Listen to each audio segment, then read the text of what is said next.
தந்தி டிவியை உங்கள் cable TV ஆபரேட்டரிடம் இலவசமாக கேட்டு பெறுங்கள். சென்னை சோழிங்கநல்லூர் பகுதியில் உள்ள டீ கடையில் தீ விபத்து ஏற்பட்டுள்ளது. இது பற்றிய கூடுதல் தகவலை செய்தியாளர் ஸ்ரீனிவாசன் வழங்கிட கேட்கலாம்.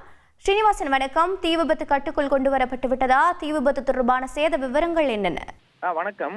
சென்னை சோழிங்கநல்லூர் புஸ்ட்ரீட் பகுதியில் உள்ள மெட்ராஸ் காஃபி ஹவுஸ் என்ற இந்த கடையில் தான் தற்போது தீ விபத்து ஏற்பட்டிருக்கின்றன.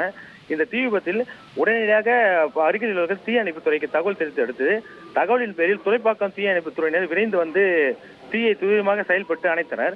இதனால் பெரும் விபத்து தவிர்க்கப்பட்டிருக்கிறது. அருகில் உள்ள கடைகளுக்கு தீ பரவாமல் கட்டுப்படுத்தப்பட்டுள்ளது.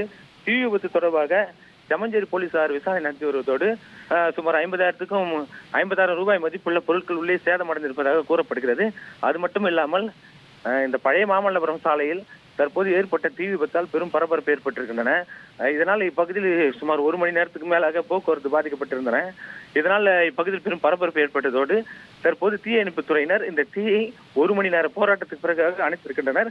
இந்த தீ எப்படி பரவியது, எப்படி இந்த தீ வந்து சாலை ஓரத்தில் இருக்கிற கடையில் பரவுவது, அதாவது மின்சார கசிவு ஏதாவது ஏற்பட்டிருக்கிறதா அல்லது சிலிண்டரிலிருந்து வெளிவந்த வாயு மூலமாக ஏற்பட்டிருக்கிறதா என்று போலீசார் முதற்கட்ட விசாரணை துவங்கியுள்ளனர்.